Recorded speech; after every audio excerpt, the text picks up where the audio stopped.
Hi, girl, and welcome to Empowering Women with Celeste. And today I'm talking to Barb, who is an expert in setting boundaries, and she's going to teach us how to know your boundaries and how to set them. Great. Hello, everyone, and welcome to this episode. Today, we are talking to Barb, who is going to talk to us about how you know when your boundaries have been crossed, and to know your boundaries, what they actually are. I know I had it. This was very difficult for me, years ago when I was young. So how do you know when your boundaries have been crossed? Mm-hmm. So I'm going to actually start with my story so people will know why I know what I'm talking about. Hi, everybody. I'm Barb Nangle. I am the founder and CEO of Higher Power Coaching and Consulting. I'm a boundaries coach, which is kind of hilarious because for the first 50 something years of my life, I didn't have boundaries. It wasn't even in my vocabulary. And the way that I learned how to set healthy boundaries was through the process of 12-step recovery. So for those of you not familiar, I think the most common and popular program of 12-step recovery is Alcoholics Anonymous. That was the first recovery program. And now there's all kinds of programs, often for addiction, but also for things like codependence, which that's really was the gateway for me to get into recovery. So I was a fixer, a rescuer, a super accommodator, a people pleaser, just always like helping other people out. And I thought that I was nice. And one time in the winter of 2014 and 15, I started working on a project through my church, serving homeless people. And right around that time, when the project was about to begin, a homeless guy named Dan started coming to the church, and he and I became friendly. And I sort of took it as it was a sign from like the universe that they were bringing me a homeless person to know as a person, not just so that when I'm serving homeless people, they wouldn't be just the homeless, that they would be personified for me. And not a couple months into knowing him, there was a snowstorm, and I invited him to stay at my home, and he did. And then he stayed another time, and then another time. And then 4 months later, he was practically living at my house, and I felt trapped. And I was just about to swear, Celeste, which I do a lot. Like, is it okay if I swear, or would you prefer that I not? No, you do what feels right for you. So I felt fucking trapped in my own home. And I was in therapy. Actually, I'm someone who went to therapy starting when I was about 15. I was 52 when I got into recovery. And I didn't go continuously that whole time, but very close. So almost 37 years of therapy, self-help books, workshops, I mean, you name it. I was always trying. And it wasn't until I got into recovery that I really made deep and lasting, profound changes in my life. Anyway, I'm in therapy. I'm talking about Dan to my therapist, and I stop mid-sentence and go, oh my God, do you think I need to go to Al-Anon? Now, for those of you who don't know, Al-Anon is a 12-step recovery program for the loved ones of alcoholics, because often when we have an addict in our life, we think we're doing the right thing when in fact, we're usually making things worse. And the other thing that we're doing is making our entire lives all about them, and we forget to take care of ourselves. So I knew about Al-Anon, and so I said this to my therapist. Do you think I need to go to Al-Anon? She was like, yes. So Celeste, I don't know what I put into the Google when I got home, but I was looking for Al-Anon, and I came across this word, codependent. And I was like, what? How is it possible that I am 50 something years old? I've been in therapy for 37 years. I've read a gajillion self-help books. I'm introspective. Never heard this word. And I was shocked to understand that it really explained me. So people who are codependent essentially look to that which is outside themselves for reference. So it could be to other people. Often it's other people, but it's like we're not paying attention to what's going on in here, and we're totally focused out there. And I was shocked to understand that it explained me. So I started going to a 12-step recovery program for codependence. I ended up getting into another recovery program, and I stayed in those two for a year. And then the first one I left and I added another one. So I've been in 12-step recovery for a little over 7 years. And it was through the process of 12-step recovery that I learned how to set boundaries. So for me, part of the problem of always looking out to other people was that I cared so much what other people thought about me. So when I got into recovery, I remember saying to someone, I understand there's this continuum of helpfulness where on one end, we've got kind, helpful, healthy, functional behavior. And on the other hand, we have dysfunctional, rescuing, unhealthy behavior. And I understand the difference between those two ends. It's in the middle. Like, where do you cross over? And so the person I was asking said, Barb, it has to do with why are you helping them? Are you helping them because you want them to like you? And I said, no, that's not it. But the more I thought about it, I realized, oh my goodness, I really am doing it because I want them to like me. So for me, until I could see that I was doing it so that people would like me, that question of what's your motive? Why are you doing it? Didn't help. But as soon as the light bulb went off and I was like, oh, I really do care what they think about me, then I could ask myself, why am I doing this? And what I learned through this whole process was that I thought I was nice. I thought that my people-pleasing behavior was nice. And it turns out that people-pleasing is actually manipulative and it's dishonest. And here's why. So I'll start with dishonesty. People-pleasing is dishonest because we say yes when we don't want to. That's dishonest. And two, it's manipulative because we're doing it because we want people to like us. Or for me, it wasn't even necessarily like me. It was think good things of me. So think that I'm kind, I'm helpful, I'm generous, or maybe that I'm smarter, whatever the situation is. I wanted people to think certain things of me. So when I realized that it was manipulative and dishonest, I was like, oh my God, I'm a horrible person. And then I realized, well, wait, these patterns came from somewhere. I learned these patterns in childhood. And I did them to survive. So I have to stop and, don't take time beating yourself up. I learned so many amazing expressions in recovery. Here's one that was really helpful. This is info, not ammo. It is information for you to understand, learn, and integrate yourself. It is not ammunition for you to beat yourself up. So when you learn something negative about yourself, huge difference, right? Absolutely. So very important. So right. So I'm not saying, oh my God, I'm a horrible piece of shit because I manipulate and because I'm dishonest. I say, what happened to me? That this is information, like I've been lying and manipulating. I didn't even know that I was doing it. So I need to use this as information to learn and grow from, because if I use it as ammunition to beat myself up, I'm never going to change. No, because I'm just going to beat the crap out of myself, right? Yeah. So for me, the core of me being able to form healthy boundaries really had to do with this starting to care more what I think of me than what other people think of me. Now, this doesn't mean I don't care at all what other people think of me. Of course I do. I'm a person. You can't stop. Right, of course. I mean, I became a people pleaser. Like the goal was good. I mean, I do want people to like me, but here's the thing: I didn't like me. And when I say I care more what I think of me than what other people do, what I mean by that is I was willing to throw my integrity out the window for other people that you would like me. Yeah. And I'm not willing to do that anymore. So I care more about being an honest woman of integrity than that you will like me. Now, you liking me because I like me now because I'm a woman of integrity. What I say I'm going to do, you liking me is a bonus. It's not the whole thing. Like before, that was all I was concerned about. So part of the process of learning to form boundaries involved me learning, what do I like? What do I want? What do I need? What do I prefer? I didn't know that in a lot of circumstances because I was so willing to say, whatever you want, I'll go to whatever kind of restaurant you want. Exactly. We can play whatever kind of game you want. Oh, yeah. I grew up with that.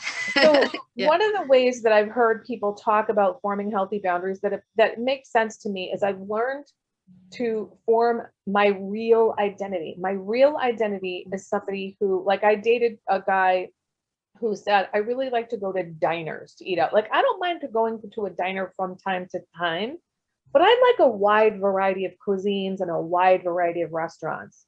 So my real identity is somebody who likes variety in restaurants. But I was willing to say, oh no, we can just go to diners.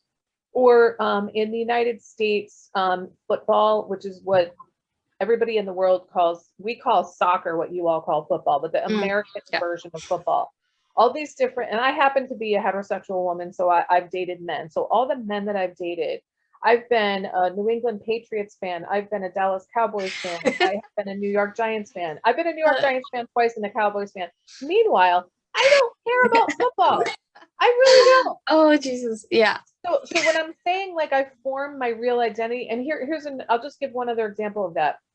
In my family, I was told growing up that rock and roll is real music. All other forms of music were shit. And I really bought that. And after a couple of years in recovery, I was driving in the car one day and a song came on that's a lovely song. I've heard it many times. And I said, you know what? I've heard it enough.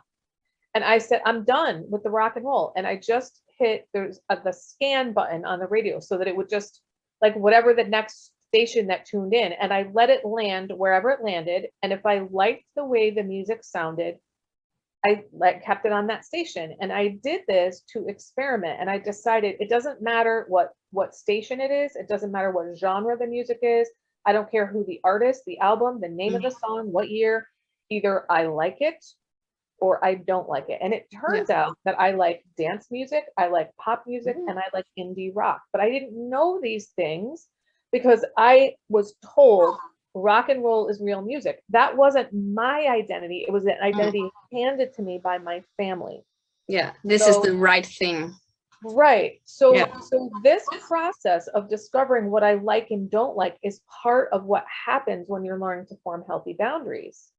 And so like one of the questions that you wanted me to address is, how do you know when the line has been crossed? And I think that the first question before that is, like, what is the line? And the way you know the line is, what is your identity? What do you like, want, need, and prefer? So when I coach people on healthy boundaries, whether in group coaching or in private coaching, the thing I start with is I have them go through this worksheet to figure out their top 3 to 5 values. Because if you're clear on your top few values, when and where to set boundaries is going to be a lot more clear. For example, if you say, my family is really important to me, then you're going to set boundaries around your time with your family. But a lot of people say their family is important to them, but then they don't spend time with their family. Oh, yeah. Right? Yeah. So how you spend your time should be in line with what your values are. And so one of my most important boundaries is my time. So I used to give my time away to people all the time. And I'm very guarded about my time now. Yeah. And I'm very selective. And I put the important things in my calendar first. So in order to know like when someone's crossed the line is you have to decide what the line is. And the way you decide what are the boundaries is what's important to me. What matters to me. And so for me, I think one of the first indicators that someone has crossed a boundary is that you get, probably it starts with annoyance, but usually it builds up to resentful and angry.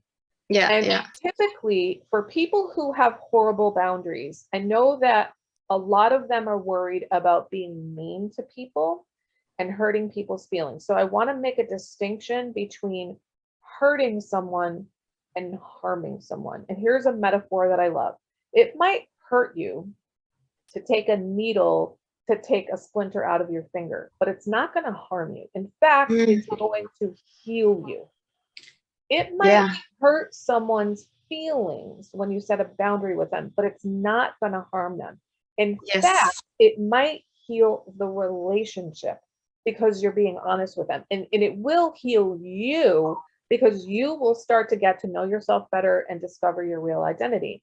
Another reason people with poor boundaries are afraid that they're going to be mean and they don't want to be a jerk to people is that perhaps the only time they've set boundaries is when somebody pushed them way too far and then they were a jerk about it. Here, the thing about healthy boundaries is we set them way before we get angry. We don't let people push us to the edge, because that's why we're jerks about it, because we just can't take it anymore and we explode. So if you let people know as soon as something happens, as soon as you get annoyed, or as soon as something bothers you, or as soon as you're aware that's not working for me, it's going to be a lot easier for you. You're not going to have all this resentment built up, and it's going to be respectful of the other person. And here's the thing about boundaries. When you're learning to set boundaries, that's the hardest time, because you have people in your life you have to retrain. And you have to stand by it. I remember that's one of the things that is hard for me, is to take them serious. And like you said in the beginning, because it's not across the line, it's just before. So remember to take it serious and stand by it is right. And that's really the hardest part, especially when you first start doing it. So you are teaching other people how to treat you. You've always done that. We all do that. We always do that. But when you decide you're going to start setting healthy boundaries, you're being very purposeful about it. And when you have people who've been around you your entire life and you never set boundaries before, it's new for them. So some people don't respect your boundaries because they forgot, because you've never done it before. Some people don't believe you because maybe you did it and then took it back, or maybe you've always taken it. Or some people don't have healthy boundaries themselves. And here's, I want to put a pin in that for a second and say, most people that don't have healthy boundaries, when they know that about themselves, they're aware, I need to set limits and I need to like put limits on other people. But what they're not aware of is they are probably walking all over other people's boundaries, because boundaries go both ways. So if you don't have healthy boundaries and you let people walk all over you, chances are high you are walking all over other people. So in any case, I want to go back to, when you are setting boundaries, you want to tell people as soon as you realize that something is an issue. And there's a whole host of reasons why people aren't respecting your boundaries. I encourage you to assume the best of intentions on everybody's part, and just be kind and firm with people. So most of the time, most people are reasonable. When you set a boundary with them and they forget, all you have to do is repeat it. So let's say, you work in an office with a bunch of different offices, and you ask people to knock before coming in.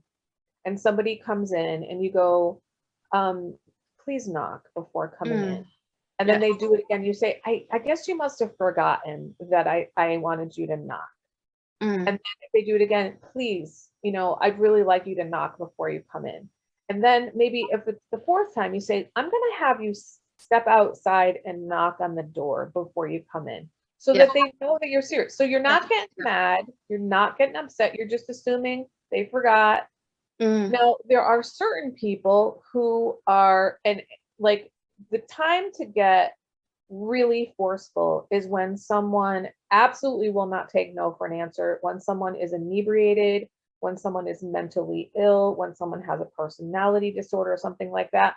With people like that, you don't necessarily want to be nice at the very beginning, because they're not going to listen to it. But for most people are reasonable. The hardest part really is not those people, it's us. The hardest part is doing it anyway. The hardest part is repeating it again and believing in it yourself. And here's one of the things that helped me so much. So I mentioned that I learned how to set boundaries in 12-step recovery. And so when I went through the program, I actually went through the 12 steps with a group of 3 other women. And so that was so helpful to me, because I had them sometimes actually holding my hand, but sometimes just metaphorically holding my hand in the process of setting boundaries. So they helped me to think about, what's the boundary that I want to set?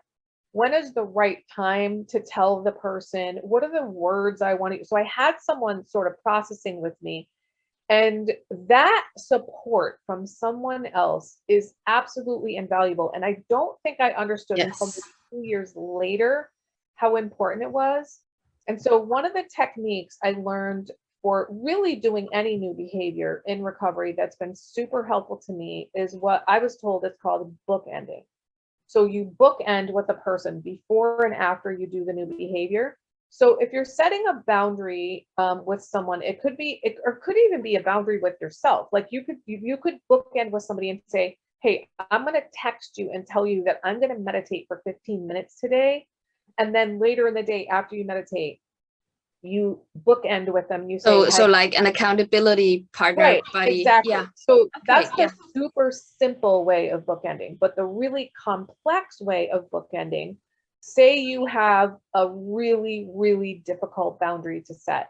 You might have another person you want to pick a healthy, supportive person. You have them think with you ahead of time, like when's the right time? What's the right place? Help me think of the right words. What is the actual boundary that I want to set? And then maybe the day comes that you're going to set boundaries. You're going to set the boundary with let's call it the target of your boundary. Well, your safe other person, we'll call them your boundary partner. You might call them on the phone right before you go set your boundary so that you can talk to them about all these, because you're having feelings. That's the hardest part of boundaries, is you have these feelings. Process your feelings with your boundary partner. And you tell them like, oh my God, I'm afraid I'm going to cave. What if they say this? What if they say that? And they sit there and they listen to you and they listen. I'm not going to be physically with you there, but supportive. I am with you emotionally, psychically, spiritually. And so you hang up the phone and then you go and you set your boundary. And when you're there, even if you don't consciously know that they're with you, on a subconscious level, you know, I'm not alone.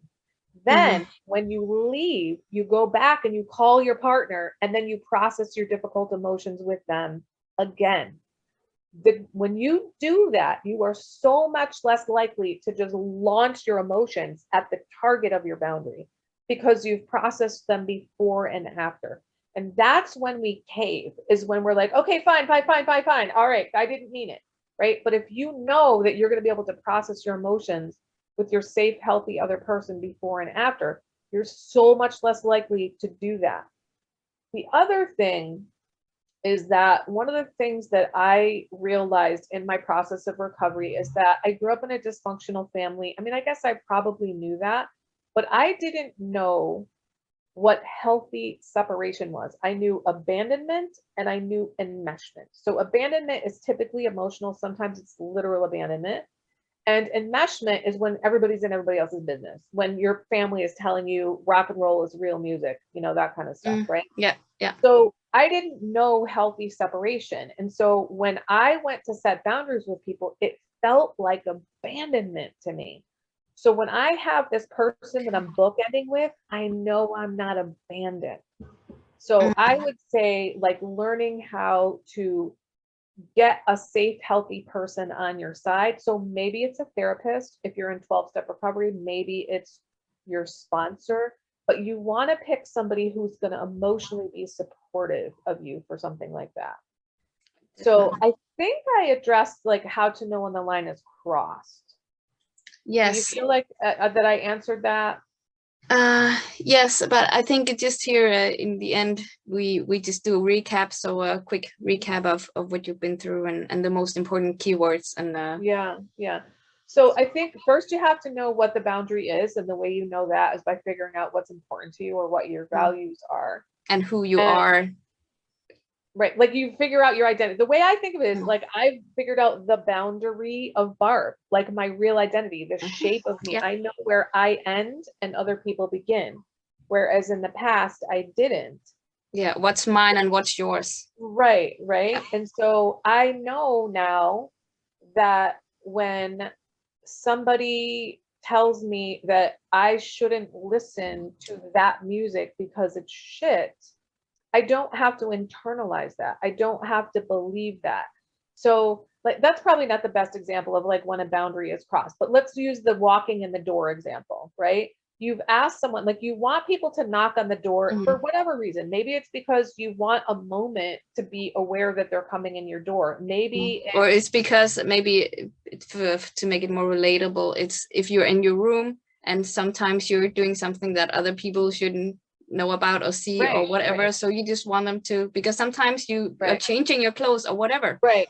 Yeah. So bedroom is a good one. So in that case, the door would be closed. Like in an office, your door might not actually be open, but you want someone to, I mean, it might be open and they knock on it. So you're right. Bedroom door is a better one. So your bedroom door is closed.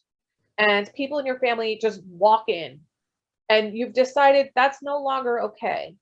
So you say, I've decided I want you all to knock before coming in.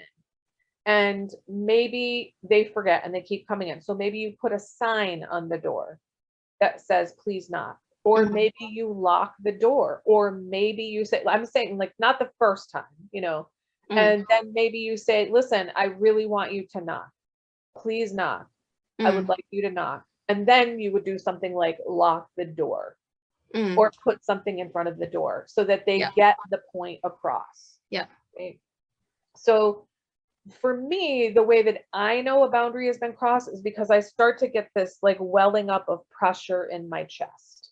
It starts with annoyance, builds up to like I'll call it resentment and maybe even anger. But the trick is to set the boundary before you get that far. And here's the beautiful thing. When you start to set boundaries, what will happen is there is a possibility that you might lose some people in your life because some people will not be okay with this new version of you. And that's, you just have to decide, how is it more important for me to live my life the way that I want? Or is it more important for me to have people that don't want me to live the way that I want in my life? And who don't respect you. And who don't respect you for the value that you place on your life, right? Well, as you go along, you're going to meet new people who only know you with healthy boundaries. You're going to teach them from the get-go, this is how I like to be treated.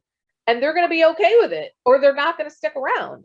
And so you'll get used to having people around you that respect your boundaries. And then it will become easier and easier with the people who don't respect your boundaries to set them, because you know what it feels like and how awesome it is to have boundaries.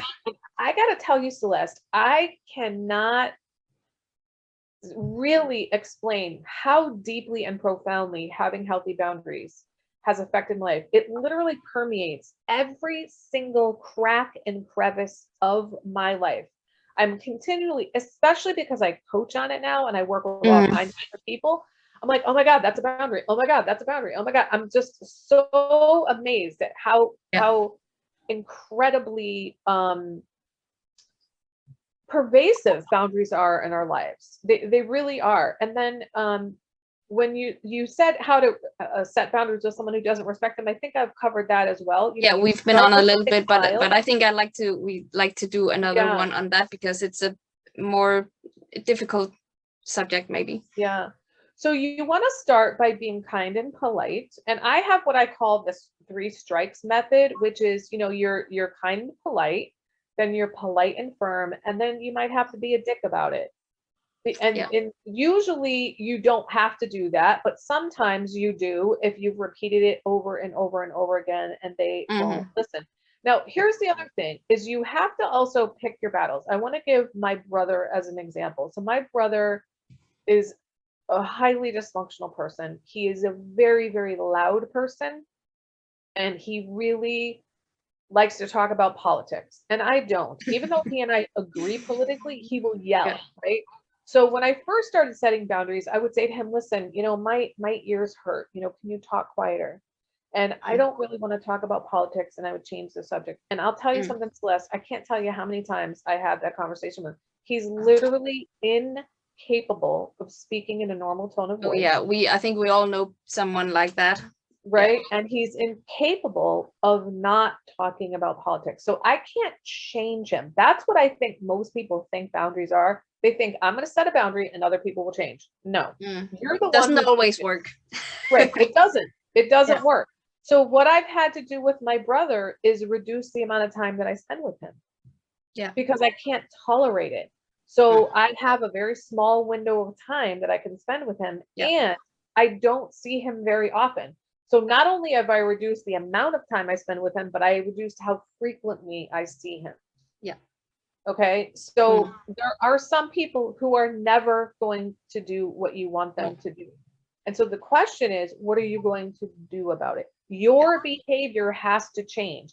So what I tell my clients is you have to have consequences for your boundaries. You can't just state a boundary and then do nothing about it. You have to respect your boundaries even when other people don't, especially when other people don't. Because if you don't, then it's not really a boundary. It's a wish or a hope. So what I used to do before is I wouldn't directly communicate with people, this is what I want. I would beat around the bush. I would hint. I would wish they would read my mind. I would try to read their mind.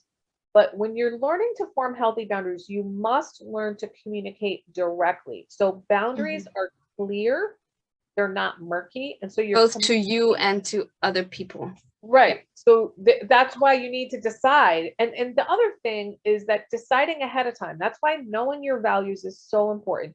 You decide ahead of time what is important to me, so that if you have to make a decision like that about a boundary, you know, okay, well, my family is more important to me than getting paid overtime. Or my family is more important to me than what you think of me. So I'm going to go spend time with my family. Right. So I think of learning how to form healthy boundaries as learning to live your life on purpose. Yes. So we just had a little break and we are continuing. All right. So one of the things I want to make clear is that setting boundaries is a process of experimentation. And you have to practice to get better. And sometimes you're going to do it well, and sometimes you're not. As you get better at it, it'll be easier and easier and easier over time. So I want to give you an example. I don't remember what the boundary was, but I remember the first time that I was very like specific about, I'm going to set a boundary. I was like, wham, and it was way too harsh. Now, Celeste, I wouldn't have done that if I knew it was going to be way too harsh. The only way that I knew that it was too harsh was because how it felt when I said it. So you have to experiment, because if you don't really know yourself, the way you're going to get to know yourself is by exploring and by experimenting. It's like practice makes perfect. Like when you're training everything, practice makes progress, not perfect. But perfection is not something that we're seeking. No. It's not really not possible for humans. And so, and the other thing is, you might decide that the boundary is going to be different at different times, depending on your mood, depending on who the people involved are. It's not going to be the same all the time. And you get to decide, basically, how do I want to live my life? And then you tell other people. And as you get more and more comfortable with yourself, what I found is certain boundaries, I'm able to relax them more because I'm comfortable with me and I don't need to put up such harsh boundaries with some people. And then there are other times where I'm like, no, this is non-negotiable. And it's really easy for me. Now, I am in the first healthy romantic relationship of my life. We've been together for 3.5 years. And one of the things that attracted me the most about him in the beginning was that he had healthy boundaries.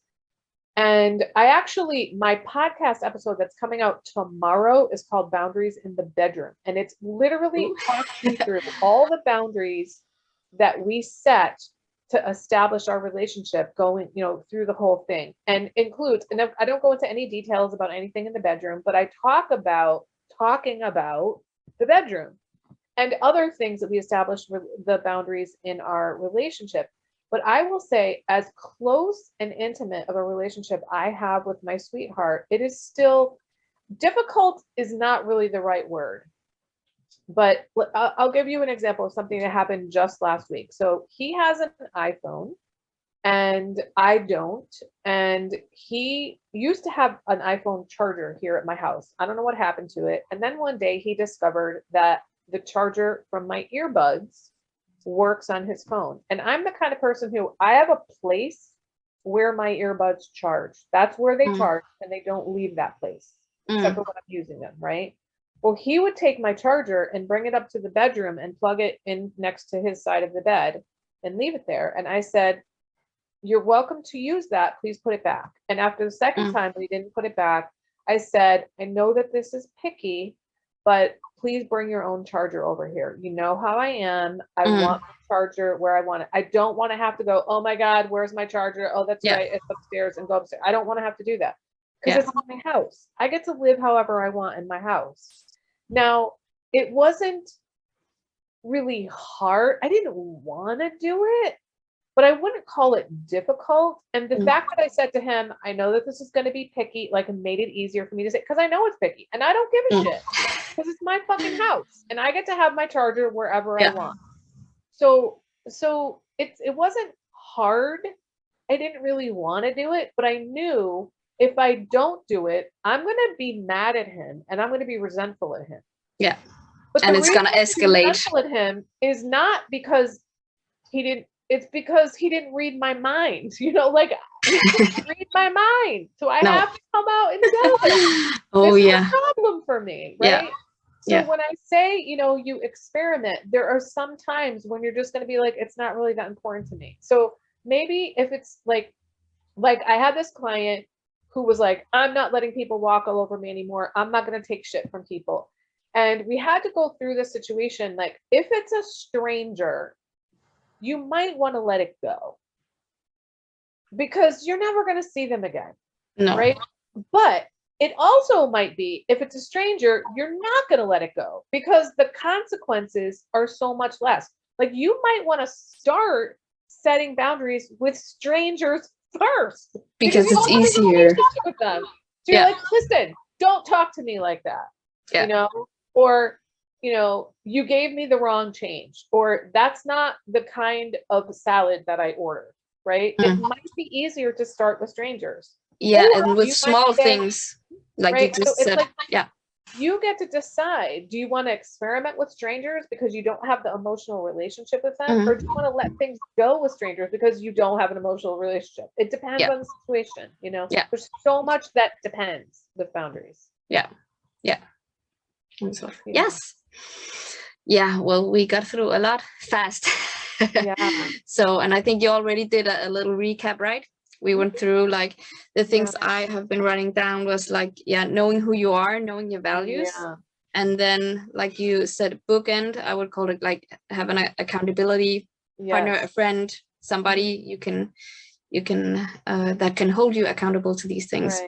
Right. Yeah. And when it comes to the more complex bookending, it's much more than accountability partner. They're helping you make decisions and they're helping you process your difficult emotions. So it's much more than accountability. Yeah, and support. The basic, at its most basic, bookending is accountability. Yes. Yeah. Okay. Well, yes, that will be it for this time. And we will be making other ones. Okay. I'm sure. So, yeah, that is it. I hope you learned a lot today, and I will see you again next time. And thank you so much, Barb, for thank you joining so much, us. Celeste. This is really an interesting subject. And yeah, for me, it's still something that I work on. And I think it's a lot of young, especially women, are working on. Can I just make a plug for my podcast? Would you mind? Yeah, sure. Okay, so my podcast is called Fragmented to Whole, Life Lessons from 12-Step Recovery. It's on all the major podcast outlets. You can also go to fragmentedtowhole.com to find it. And they're 10 to 20 minute episodes, and I have 160 episodes, and 17 of them are about boundaries. And the link will be right here. So great. Wonderful. Everything, just push the button and you're going to the next step. All right. So yes, great. Thank you so much for today. I really appreciate the opportunity. Yes, looking so much forward to next time. All right. Everybody, bye-bye.